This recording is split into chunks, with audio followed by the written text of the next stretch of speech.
JDC police મથકે અકસ્માતગ્રસ્ત ટેન્કરમાંથી acidic chemical leakage થતા તીવ્ર વાસ આવતી હોવાની ફરિયાદ ઉઠી હતી.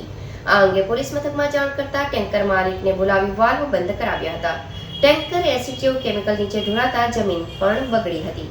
અંકલેશ્વર રાજપીપળા ચોકડી નજીક આજ રોજ એક ટેન્કર ચાલકે વૃદ્ધને અડફેટે લેતા તેનું ઘટના સ્થળે મોત નીપજ્યું હતું. જે અકસ્માત બાદ ટેન્કર ચાલક ટેન્કર મૂકી ફરાર થઈ ગયો હતો. જે ટેન્કરને પોલીસ દ્વારા ડિટેઇન કરી પોલીસ મથકે લઈ આવી હતી, જ્યાં પોલીસ મથક પાસે પાર્ક કરવામાં આવ્યું હતું. જોકે અકસ્માતને લઈ ટેન્કરનું ઉપરનું ઢાંકણ અને ટેન્કર પાછળનો વાલ્વ લીકેજ થઈ ગયો હતો અને અંદરથી તીવ્ર વાસ આવી રહી હતી, જેને લઈ તેની નજીકથી પસાર થવું પણ મુશ્કેલ બન્યું હતું. આ અંગે જાગૃત નાગરિક દ્વારા ત્વરિત અસરથી જેડીસી પોલીસમાં જાણ કરતા પોલીસ કાફલો સ્થળ પર દોડી આવ્યો હતો અને ટેન્કર માલિકનો સંપર્ક કરી સ્થળ પર બોલાવ્યા હતા અને તેમની નજીક તેમજ ફાયરની મદદથી લીકેજ વાલ્વ બંધ કરવામાં આવ્યો હતો. જોકે સ્થળ પર રાસાયણિક જમીન પર ઢોળાયું હતું, જેને લઈ જમીન પણ એટલી બગડી હતી.